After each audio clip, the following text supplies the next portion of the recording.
everyone, and welcome to today's Nebula Talk. I'm Sadhna. I lead the partnerships and community initiatives at Nebula, and I'm your compere for the day. Today, we have brought to you a very inspiring guest who have bagged two international internships with fully funded scholarships in France and Canada while still studying her undergraduate degree. We'll talk all about her journey in today's talk, and we also have some hot tips for you as well. Today we have with us Anushka Shreyam, who managed to bag the Charpak Lab scholarship, leading her to the prestigious University of Paris-Saclay, where she explored the intersection of control theory and machine learning, followed by her journey to the Western University in Canada, where she delved into the enigmatic world of quantum machine learning through the Mitacs Globalink Research Internship. Welcome to the talk, Anushka. We are very excited to hear your story and we cannot wait. And with no further ado, let's just begin the talk. I have given a brief introduction of you to the audience, but please go ahead and tell us more about you.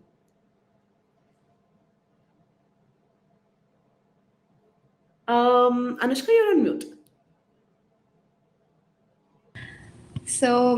My name is Anushka Shreyam, and currently I am doing the Mitacs Global Link Research Internship Program at Western University. Uh, and I recently graduated from the ISET Bhopal, and that's about me. All right, we'll ask you a lot more questions about your journey. So, firstly, what is the Charpak Lab Scholarship and how did you discover it? Charpak Lab Scholarship is basically for the Indian students who are currently studying at Indian institutions who is bachelor who it can be like bachelor's or the master's students uh, who really wants to pursue their research internship or opportunities at the Western institutions or laboratory um, during their academic break. So Charpak basically provides various funding programs. So it's like one of the three most important program which happens. Yeah. That's nice. And how did you come across the scholarship? How did you find out about it? How did you navigate the application process? I first learned about Charpak Lab scholarship during my first year when I interacted with some of the seniors who already backed the scholarship. So I was from the starting year I was passionate about the getting to the abroad internship. So yeah. That's nice. And how much was the scholarship grant? What are the expenses it covers? It gives you monthly allowance, stipend of 700 euros. It's maximum, it can go for 2 months and at least 1 month. It depends on like how many days you are spending in France. Based on that, they provide you the specific stipend. That's nice. I think 700 euros is pretty much enough for you to comfortably take care of all your expenses, especially if you're staying for a short term.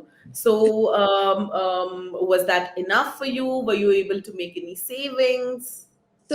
Basically, before applying to the Charpak Lab scholarship, I was cold emailing the professor. So you have to get the acceptance letter beforehand before applying to this lab scholarship. When I was cold emailing them, I asked them for the funding because like it's a very competitive program, not gonna lie, and I feel lucky to have this. But as I was unsure about this, so I tried to approach them, and they were giving the similar stipend. So I was getting stipend from the university itself, and also back the Charpak Lab scholarship. So it was much more. Oh, that sounds interesting. So there's no, rule that stops if you're getting the stipend from the university, the scholarship doesn't pay you. No, There's not. unlike like most of the internship like in Europe, like DART wise, so they restrict you. You can't get the internship like the stipend from the university. But Charpak doesn't have any criteria or restrictions over that. So yeah. That's nice. And what are certain things in your profile that they look for? Like how important are scores, or is it more about your research topic? Do you have to give them a research proposal? Yeah, so the research proposal is obviously like it's mandatory for most of the application processes. Uh, so from the first year, I have like building research projects. Am I audible? Yeah, yeah, you're audible. Go on. Yeah, okay. So you're paused. So basically, I was Oh, it's probably something to do with your network, but that's okay. Go on, we can hear you. okay, okay. So from the first year, I was like developing different projects based like in both corporate and the research level. So it kind of helped me with the both, I would say, because the skills I built was not only in terms of like data science, it was in lots of domains, so cloud computing, blockchain, robotics. So I was like initiatively planning out stuff. So I guess the passion I put forward in the application, it kind of helped me to get selected um, in this scholarship. That's really nice. Is there any language expectation? Do they expect you to know any basics of French Uh, or, you know? Actually, it's not mandatory, but they prefer. I didn't had any DELF or DALF requirements, but still they selected. So it's not like compulsory, but it's good to have. Like, of course, because it's like local friends don't know English, so for the daily communication purposes. So did that cause any, hiccups for you when you moved to France first? I mean, you don't really know French, and maybe, did that cause any problem with you interacting with other people, networking, etc.? So initially, yeah, when I was in France for a couple of weeks, I really had trouble there. Like, cause when I say go to the grocery, so people don't understand English. So whatever I'm speaking, like, I have to like learn a lot. So I kind of build a network there. So there is a internship meetups. So we get to know about different diverse people. So with that, it to helped me to gain the French language barrier. And so after a couple of weeks, it was fine for me to accept and learn it. That's nice. That's nice. So now moving on, could you tell us a little more about how was your experience as an international intern? How were the, facilities, the infrastructure? What are the opportunities that you got? So it was a very transformative point in my life, because like the connections I built there was incredibly enriching. So immersing in the French culture not only provided me with the intercultural communication skills, but also it helped me. It gave a global perspective, which I believe it's very crucial for the interconnected world, uh, today's interconnected world. And it was really fun having the professors helping you out with small things even. And it was really great for me. It was a overall uh, very great experience. That's nice. How different was it from your experience in India, let's say, especially the infrastructure and the professors and things you got to do? So firstly, like research in India, to be honest, like they doesn't provide you much of the stipend or something. So the living, so I did my internship IIT Madras. So Mm-hmm. they were like restricted towards the stipend, and we have to do things with our own accommodation and travel cost. So it is pretty difficult in India as compare if we see the research internship. um, Mhm. yeah, so but in abroad, like, people are much flexible, I would say. uh, Mhm. and of course, like, the everything went pretty cool.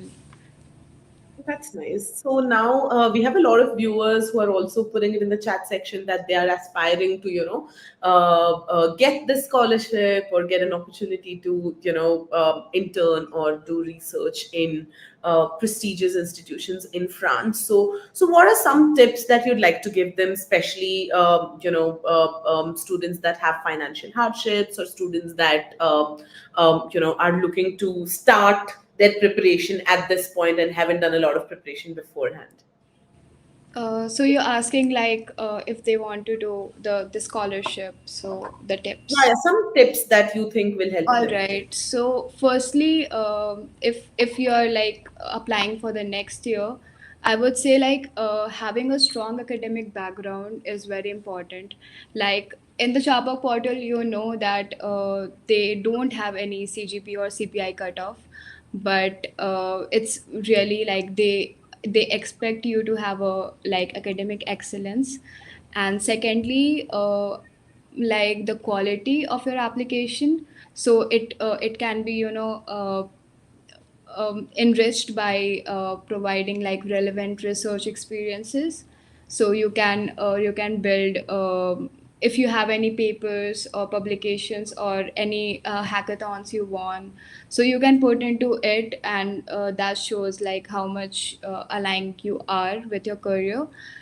Thirdly, like, you can you have to have a very good SOP, like it's well written with the your research interest, with your goals and why you want to do it. So so before applying to the Charpak Lab scholarship, you have to like get the acceptance letter from the host university, as I said. So you have to apply, you have to write an application that of how like how the host university is helping you, like how the research project you're doing it there is will help you in your further career, achievements.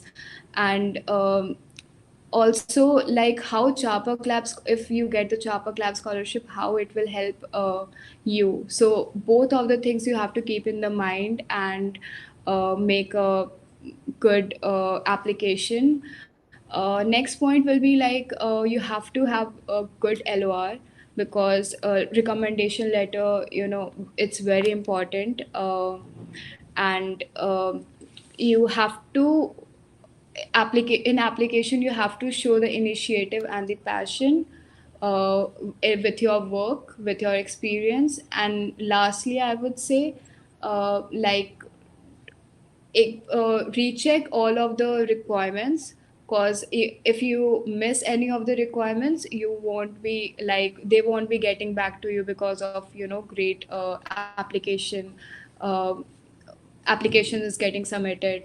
So well written, it should be free of errors. And yeah, that's it. Like, that's enough, I guess. All right, that's nice. From the time of your application, let's say how many professors did you, on an average, write to receive a couple of responses? Like, just to give an idea to the viewers, I would say around 50. and a rough number, how many responses can somebody with a decent profile expect? So, 50 is not only in Europe, like it's all over the world. So, I was doing the cold emailing to most of the professor if they have the vacancy and all. If I say in the Europe, it's around 20 to 25, and I got acceptance letter from 4 university. Um, so, uh, Sorbonne University and University of Paris-Saclay, and two from the Toulouse. So by that, like, yeah, it's very difficult to get, but if you like, customize your emails pretty well, it should be like work. like they should apply like reply you. Now that's good dedication. Now coming to the scholarship. So once you have an acceptance letter from a professor from any university, what's the application process for the scholarship like? How much time does it take, and how much time does it take for them to give you a confirmation? For me, it was so basically I applied. So I cold emailed around December 2022, and by January 2023, I got the acceptance letter. So in, I would say, 5 days, like professor talked to the university, and they just provided me, like, it was not a huge gap. That's nice. Now let's move on to the next program. So can you tell us more about the, Mitacs Globalink Research Internship Program that you did? Yeah, it's a very this the another great opportunity for undergraduate students who wants to work with Canadian institutions. So unlike the Charpak Lab Scholarship, where you have to get the acceptance letter beforehand, Mitecs works as a third party authority. So they're like the Canadian institutions faculties list up the projects.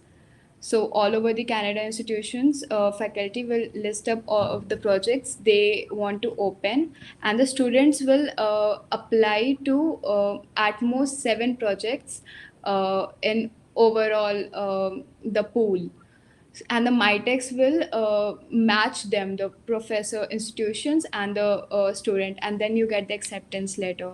So this is how the process like works overall. Mm-hmm, mm-hmm. That's Yeah. nice. And the funding for this comes from Mitex or the university that you're in? No, it comes from the Mitex. So Mitex international partners, they have a certain, organization, so they provide it. Mm-hmm, mm-hmm. And how much of a, stipend can you expect? Um, I uh, I got like around 9,000 cats, Mm-hmm, mm-hmm. Canadian dollar, That's for 2 months, 3 months. 3 months. That's nice. So you get all of it upfront.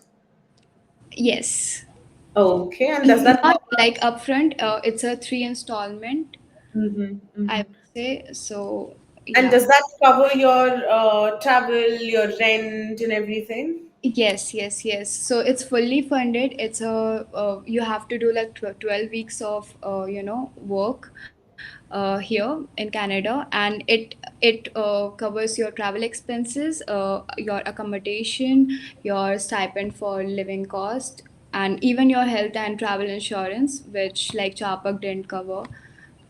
So yeah. That's nice. And what's your research here about? So it's related to the adversarial attacks which we do in the classifier, and the defenses. So we get to know the loopholes of the model and work defense it on, like, we attack and we defense to check the model security system. So it's basically for the, securing the model to apply to the real world application if it's this. Yeah. And how easy or how difficult is it to obtain this, obtain a spot in this program? Uh, it was difficult because when I applied to the Charpak Lab scholarship, I did apply to the Mitex and I didn't got that time. But like, if like after that, after a moment, I got to know like how, the SOP works, and I didn't even like didn't had experience that time. I would say if you have like proper guidance, it's easy to, crack this. So what helped you go through the process? Like, did you just rely on online resources, or did you talk to someone? Was somebody helping you with the process? So my again, my institutes, like various seniors are there, and my batchmates were there, selected. So I directly, like, talk to them, approach them, and ask like what are the criterias and all. So they helped me throughout the Mhm. process. That's really nice. I mean, it just gives me an opportunity to just remind the viewers of how, Nebula gives them that space, that ecosystem where they can reach out to different mentors. Because, fortunately, you were a part of a great institution where you had a lot of examples, where you had a lot of seniors that you could reach out to. Now, all I want to tell the viewers right now is, even if you don't have such people who you can reach out to, if you don't have friends, seniors, etc., from your uni or from other places, you don't have to, rummage through different profiles on, let's say, LinkedIn, or like, cold reach out to people asking them for advice. You can just simply search for these mentors by country, by university, by different programs on the platform, and get connected with mentors who will be able to guide you, dedicate time for you to guide you through your process, give you personalized advice. And even if you do not find a mentor relevant to the field that you're looking for, you could always get in touch with us, and we'll connect you with a mentor that is relevant to your field. So that was just me reminding the viewers that there is a very big ecosystem of mentors that you can always reach out to help for. And if I were you, I'd definitely leverage this opportunity. So, moving back to the talk, Anushka, how was your experience at the Western University, and how was it different from, let's say, at France, and how was it different from India?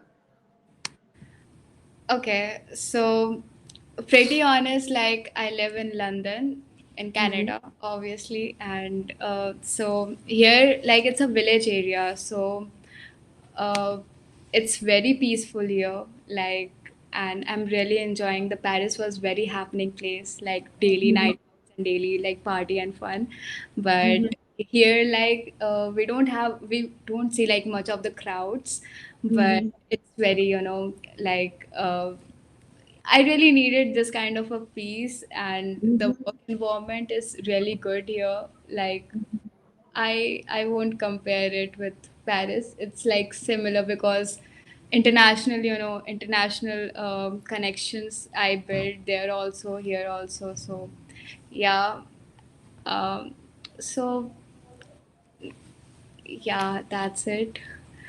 That's nice. And do you think these experiences will really impact your overall profile and job search? Right. So currently I'm getting like jobs, and I'm looking forward to have the direct PhD like after the Mhm. bachelor's. So let's see, like the results are still there. So yeah, this like research internship like really helped me a lot to build, the profile. And also I would say like both like Charpak and the Mitecs gave me the opportunity to meet with lots of people and lots of great ideas for the future collaboration. So that was it. That's really nice. That's really nice. So, we spoke about a lot of good things. We spoke about a lot of things that, helped you, that, were supportive for you.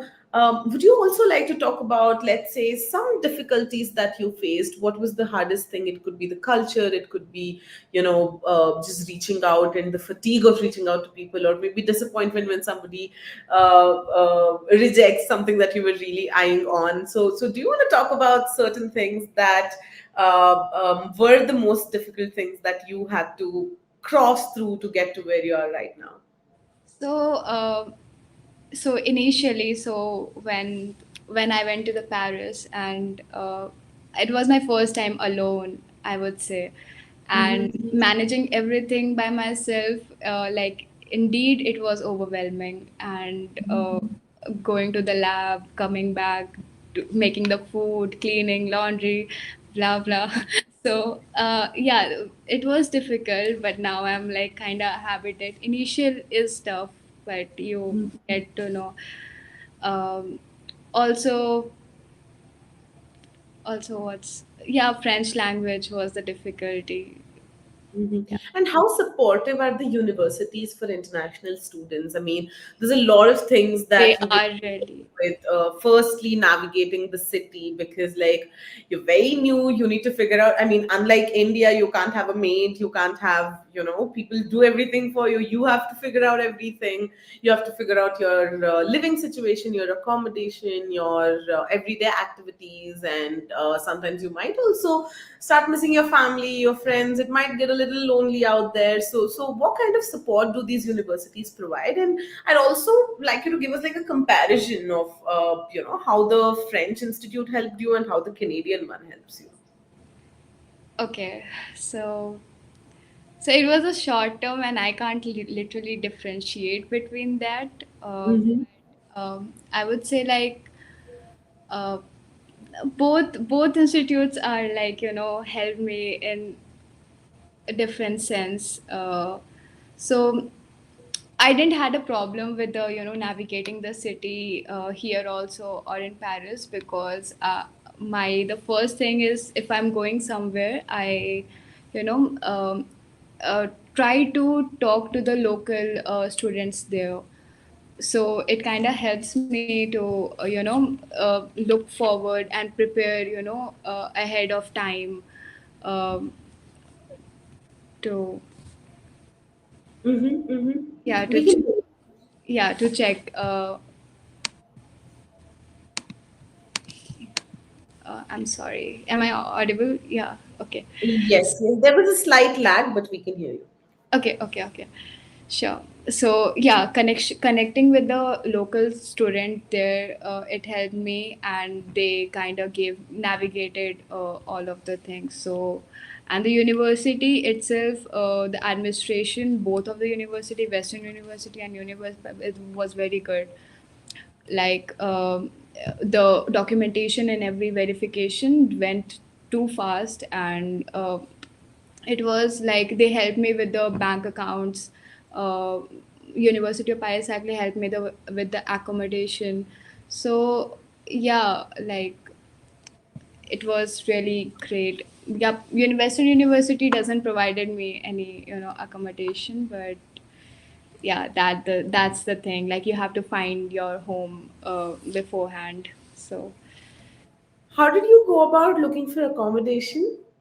there were various pages in Facebook or WhatsApp. Like they have like UWO, Western University accommodation. Uh, Mm-hmm. so there I went. So there were sublet listing. You can directly go there, ask for if the sublet is available for 3 months. If somebody like is doing the study here, and for the 3 months they are moving out from to their home, so they can like put rent there. So I took the opportunity and you know got the home. That's nice. It's been really wonderful knowing all of this about your journey, Anushka. Now, let's take up some questions that the audience have posted. So, Yes. firstly, Mayuri has a question. What is the age limit for applying for these scholarships? So you have to be less than 30, I guess, and more than 18 years old. So yeah, that's the age. And Kavya has a question. She says, I have a GPA of 7.5, 7.8 and currently just entering the fifth semester. So, how likely is it that I'll get the opportunity? So if you're talking about Charpak, Uh-huh. so Charpak doesn't have CGPA cutoff, but for the Mitecs you must like have 8 at least. Uh, but yeah, so some of my friends who was a Charpak scholar, uh, who was like 7.9 CPI, and they still got selected. So I guess if you have a relevant experience, and if you show your profile in a much light, it's worth it's worth trying, I would say. Like Yeah, I think that's the thing about international education, international internships. It's not just about your CGPA. I mean, I think that also inherently comes to our mind because of how we are accustomed to the Indian education system. What is different when it comes to a lot of top international universities or international internships is that how you present your overall profile becomes very important. So you might be lacking a little bit with your scores, but if you have good extracurriculars, good research projects on your plate, good internship experiences that you've done beforehand, a lot of things can impact your profile. So I would suggest either messaging Anushka personally with your updated resume, or getting in touch with us if you're looking for other geographies will really help, because it's not a one size fits all. We'll have to really understand your profile to be able to guide you. So, moving on to the next question, Anushka, Abhilash says, what resources or platforms did you use to find information about the Charpak Lab scholarship? So, as I told, institute only provide me with the information of the Charpak Lab scholarship, uh, Mm-hmm. and resources I didn't use. I just talked to seniors and decided, and they reviewed it before me submitting the application. So yeah. That's nice. Bhimesh has another question which says, I'm a first year student. What are some tips for securing strong letters of recommendation? Uh, so try to get in touch with the professors, and professors really have the great network. So if you work with that professor, he might or she might will you know encourage you to apply for different universities. And if that works, you can get a good recommendation of letter, apart from if you want something like apart from your college. So yeah. And Mayuri has a question that says, can I apply after working at a bank in India? uh Ash, for Charpak or Mitex? Like I'm not sure. Mitex, you need undergraduate, and for Charpak, have to have like bachelor's or the master's. Like you must be enrolled into that. So yeah.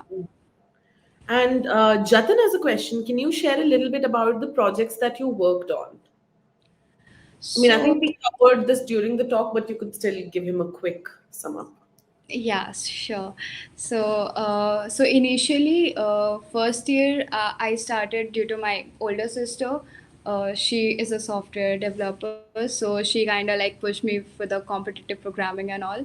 So initially, I started with the MERN stack or full stack development my first year.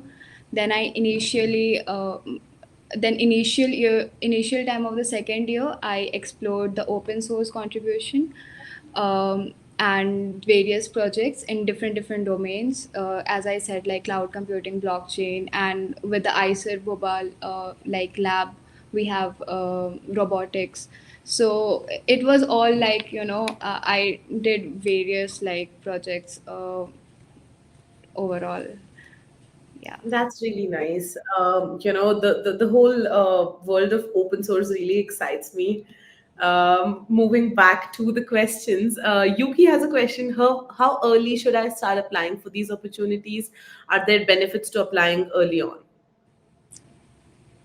Of course, there is a you get a upper hand of uh, so I would answer this by uh, if you are in the first second year, try to like again focus on the academics. I would say like all the research internship abroad needs to have a good academic background, and try to in the summer break, try to do certain works internship. Doesn't matter like if you do remotely or anything, it's just like you have to get the skills They you have to like show them something, like you have passion to explore the field, whatever, and also diversify your knowledge all over, if in your field. So yeah, that's it. That's nice. Before we move on to the next question, all of you who are viewing the talk currently, we have shared a Google form in the audience chat section. You can see a Google form link in the chat. Please fill out the form, no matter if your interest is to study abroad, to intern abroad, to work abroad. Just fill out the form and we will get in touch with you and we'll be able to help you out with any of these. And regardless of which destination you're targeting. So please don't forget to fill the form if you're interested. That'll also give you access to a lot of application fee waivers and scholarship applications. Now, coming back to the questions, Anushka, I mean, we will wind up pretty quick. I know we've already went a little over the timeline. So, the next question we can take from Manasvi. I think we've spoken a lot about this during the talk. If you have anything to add, you can just add. Manasvi is asking, how can I just improve my chances of getting accepted given how competitive this program is? I think what she means is like a lot of people would be trying to, add a lot of research papers, add a lot of, project experiences because these are the top tips they get everywhere they look. So is there some hack or something that they can do to stand out from the rest of the applicants who are doing something similar? I mean, those people are applying, they're already, stand out already, and it's like pretty difficult to say like how to stand up from that stand up. So, uh, Yeah, I but totally get it. right, I'm pretty lucky to have this. I never thought like I would got get this. So I think the most important tip so is you just, never know, like. yeah. So a lot of people wouldn't apply, wouldn't give it a shot, thinking maybe I won't qualify. So I think this should serve as an example for them that put a little faith in yourself and like just go for it. If you don't get it, you don't get it, but you might as well get it. So that's something, I would say all of you to focus on, even if it's a study program you're targeting at a really good university, or an internship or a research project, or anything that you're targeting, just give it a shot, and then it might as well work out, so you got nothing to lose. And that brings us to the end of today's talk. Anushka, do you have any closing remarks? Uh, for the people who wants to study in France, like try to check out Eiffel scholarship. Also, it's the pretty good scholarship, and the if the chances so Charpak only gives scholarship to 30 people from all over India, but I feel like have the big chances, so you can apply to both and just like, yeah. So you can check out to the other scholarship courses and the grants and the financial aids which is suitable for you guys. So yeah. That's really nice. And thank you so much for joining with us today, Anushka. For everybody that's watching, if you have any questions about different scholarships and grants, I'm sure Anushka is the best person to go to. So please feel free to connect with her. You can just tap on her profile, click follow, and drop her a message. She also has a lot of personal guidance services where she would sit with your profile and do the research for you and give you personalized guidance on how to go ahead, considering your scores, your overall profile, your goals, etc. So please feel free to connect with her. And if you have any general study abroad related queries, you can connect with me anytime. And on the platform, you can see something called, if you click on explore, you can see something called quest. where you can just leave a question. It's like the exclusive fora for study and work abroad aspirants. So you can leave a question there, and you can also join communities where there are your peers who are also applying for similar universities, similar scholarships, and similar programs. So you can connect with them, network with them, keep each other accountable, get each other's questions cleared. So feel free to explore the platform. And thank you everyone for joining, and it was a delight speaking with you, Anushka. Thank you so much for Thank taking you. out the time to join with us today. I know it's pretty early in the morning there, and yeah, it's a Friday morning. You have a lot to complete to have a good Friday night. So thank you so much for joining, and your journey was really inspiring, and I'm pretty sure the viewers also enjoyed listening about all the things that you have done. And let's do this again soon. And thank you so much for joining. Thank you so much for having me. Thank you, everyone. If you need any more advice, connect with Anushka or connect with me, and that's it for today. Tomorrow at 6 p.m., we are coming back with another Nebula talk about studying digital marketing in Ireland. So mark your calendars, and I'll see you all tomorrow at 6 p.m. Bye bye, everyone.